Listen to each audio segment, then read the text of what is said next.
কিন্তু আবার বলা হয়েছে আমাদের সময় নেই এটা বাস্তবায়ন করার জন্য। আসলে আমরা যদি সম্মান করি তাহলে সময় কেন থাকবে না? আমাদেরকে সময় বের করতে হবে। আসসালামু আলা রাসূলিল্লাহ। মাননীয় স্পিকার, আমি আমার বক্তব্যের শুরুতেই আপনার মাধ্যমে আমার নির্বাচনী এলাকা সাথিয়ার সর্বস্তরের জনগণকে আন্তরিক ধন্যবাদ জানাতে চাই আমাকে তাদের প্রতিনিধি হিসাবে জাতীয় সংসদে পাঠানোর জন্য। আমি এই সুযোগে আপনাকেও ধন্যবাদ জানাতে চাই, অভিনন্দন জানাতে চাই।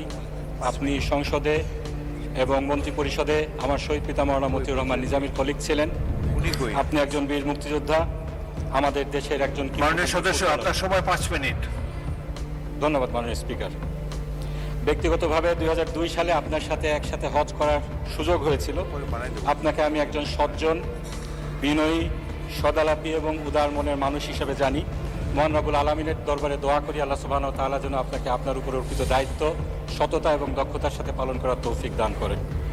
মাননীয় স্পিকার, 1991 সালে 11-12 বছরের একজন বালক হিসাবে এই সংসদের গ্যালারি থেকে আপনাদেরকে দেখেছি। আজকে আপনার সভাপতিত্বে এখানে আমি বক্তৃতা দিচ্ছি।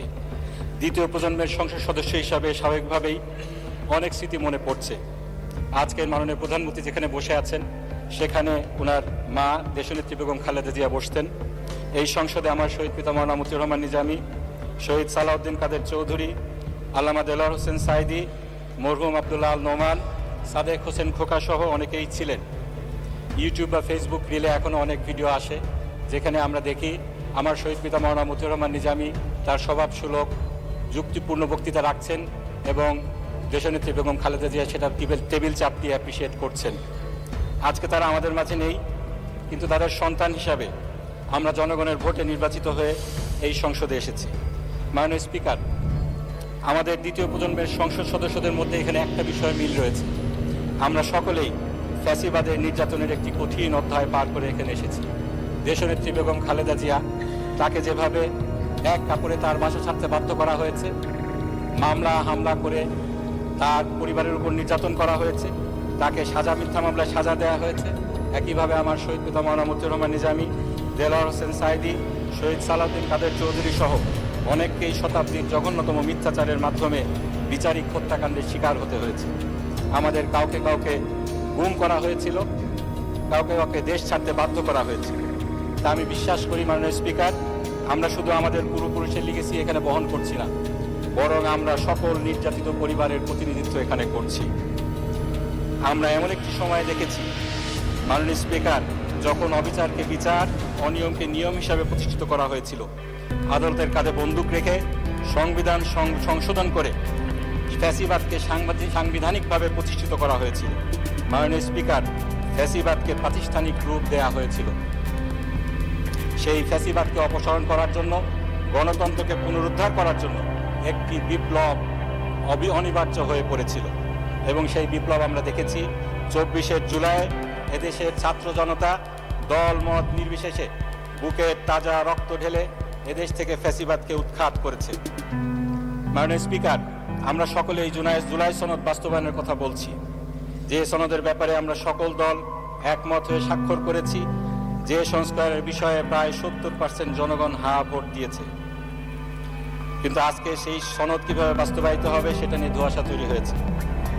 বাস্তবায়ন সংক্রান্ত রাষ্ট্রপতির আদেশ নিয়ে আজকেও এই সংসদে কথা হয়েছে। মাননীয় সংসদ সদস্য স্বরাষ্ট্রমন্ত্রী সালাউদ্দিন সাহেব বললেন এই আদেশটি না আইন না অধ্যাদেশ। এটি অধ্যাদেশ না মাননীয় স্পিকার। সংবিধানের 93 অনুচ্ছেদ অনুযায়ী কোনটা অধ্যাদেশ এটা নির্ধারিত হয়েছে, কিন্তু এটা আইন মাননীয় স্পিকার।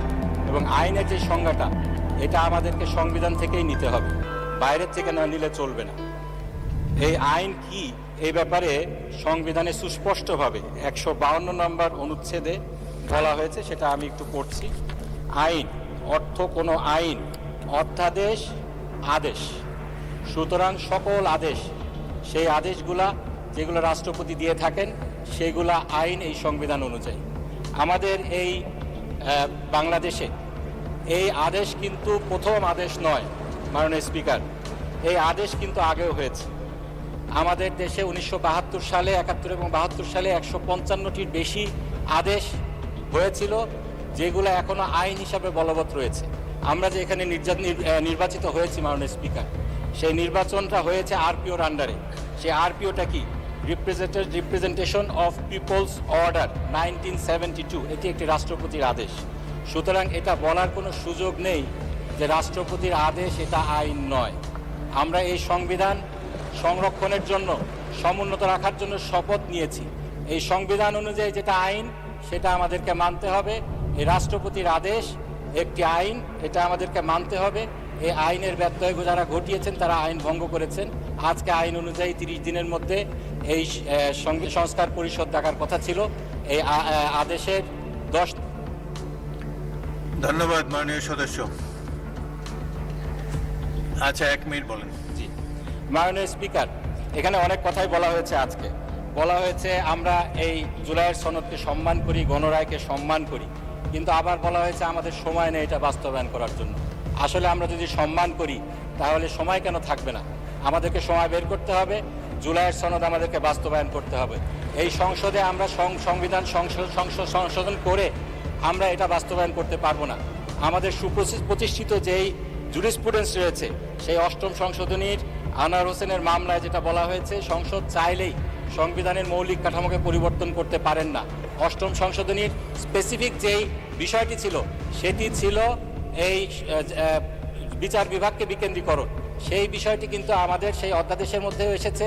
আমরা গণভোট সেই বিষয় দিয়েছি, জুলাই সনদের মধ্যেও রয়েছে। সেখানে আমরা যদি আবার একই বিষয়কে সংসদে সংশোধন করি, সেই আনোয়ার চৌধুরীর 8ম সংশোধনীর মামলা রায় কোথায় যাবে?